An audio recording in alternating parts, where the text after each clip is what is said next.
dan Identitas Gereja. Sebelum itu, kami ingin memperkenalkan diri. Saya Christina. Saya Tali. Dan saya Grace. Nah, di sini kita akan membahas tentang hakikat dan identitas gereja, yang dimana itu adalah sebuah tema penting dalam mata kuliah eklesiologi, yaitu ilmu yang mempelajari tentang gereja dalam terang iman Katolik. Kalau kita perhatikan lagi nih, gereja itu bukan hanya tempat ibadah saja, tapi lebih dari itu, yang dimana gereja adalah komunitas umat Allah yang dipersatukan oleh iman kepada Kristus. Menurut Konsili Vatikan II, khususnya dalam Lumen Gentium, gereja digambarkan sebagai sakramen keselamatan, yang artinya adalah tanda dan sarana yang menghadirkan rahmat Allah di tengah dunia. Jadi, ketika kita berbicara tentang hakikat dan identitas gereja, kita sebenarnya sedang membicarakan siapa gereja itu sesungguhnya, dari mana asalnya, apa tujuannya, dan bagaimana kita sebagai umat Allah mengambil bagian di dalamnya. Baik, sekarang mari kita bahas hakikat gereja, asal dan dimensi ilahi. Kata gereja berasal dari bahasa Yunani eklesia, yang berarti mereka yang dipanggil keluar. Artinya, umat yang dipanggil oleh Allah untuk membentuk satu persekutuan dalam Kristus. Hakikat gereja berakar pada inisiatif Allah sendiri. Dialah yang memanggil, menguduskan, dan mengutus umatnya untuk menjadi saksi kasih di dunia. Gereja bukanlah buatan manusia semata, tetapi memiliki asal ilahi, karena didirikan oleh Yesus Kristus sendiri. Dalam Injil Matius bab 16 ayat 18, Yesus berkata kepada Petrus, "Engkau adalah Petrus, dan di atas batu karang ini aku akan mendirikan gerejaku." Ayat ini menjadi dasar bahwa gereja memiliki fondasi kristologis. Gereja berdiri di atas Yesus Kristus sebagai kepala dan batu penjuru. Namun, gereja juga memiliki dimensi insani, karena terdiri dari manusia yang lemah dan berdosa.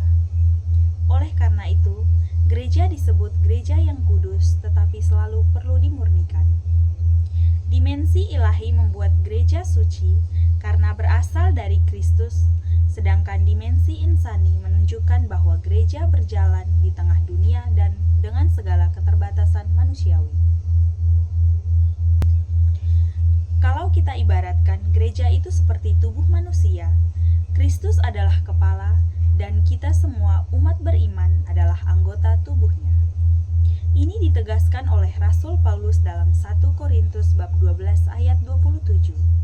Kamu semua adalah tubuh Kristus dan kamu masing-masing adalah anggotanya. Dari sini kita tahu bahwa hakikat gereja adalah persekutuan kasih yang hidup dari Kristus dan di dalam Kristus. Nah, setelah kita memahami hakikat gereja, sekarang kita masuk ke dalam bagian kedua, yaitu identitas gereja. Identitas gereja dapat kita temukan dalam 4 tanda gereja, yaitu setiap minggu kita ucapkan dalam syahadat. Aku percaya akan gereja yang satu, kudus, katolik, dan apostolik. Yuk kita bahas satu-satu. Pertama, gereja itu satu. Kesatuan gereja berasal dari satu Tuhan, satu iman, satu baptisan, dan satu Roh Kudus. Meskipun gereja tersebar di seluruh dunia, semua dipersatukan dalam iman yang sama kepada Kristus. Kesatuan ini tidak berarti seragam, tetapi kesatuan dan keberagaman. Kedua, gereja itu kudus. Gereja kudus karena Kristus kudus dan Roh Kudus bekerja di dalamnya. Walaupun umatnya tidak sempurna, gereja tetap menjadi tempat di mana manusia dikuduskan melalui sakramen dan sabda Allah. Ketiga, gereja itu Katolik. Kata Katolik berarti universal. Artinya gereja hadir bagi semua orang di setiap tempat dan waktu. Gereja membuka diri untuk semua bangsa, budaya, karena keselamatan Allah ditunjukkan untuk seluruh umat Allah. Keempat, gereja itu apostolik. Artinya, gereja berdiri di atas dasar para rasul dan ajarannya diteruskan secara setia melalui suksesi apostolik. Dari para rasul kepada para uskup, sehingga sekarang inilah yang menjamin bahwa gereja tetap setia pada ajaran Kristus yang asli. Jadi 4 tanda ini, satu kudus, satu katolik, dan apostolik, bukan sekedar simbol, melainkan identitas sejati gereja yang membedakan dari komunitas manusia lainnya.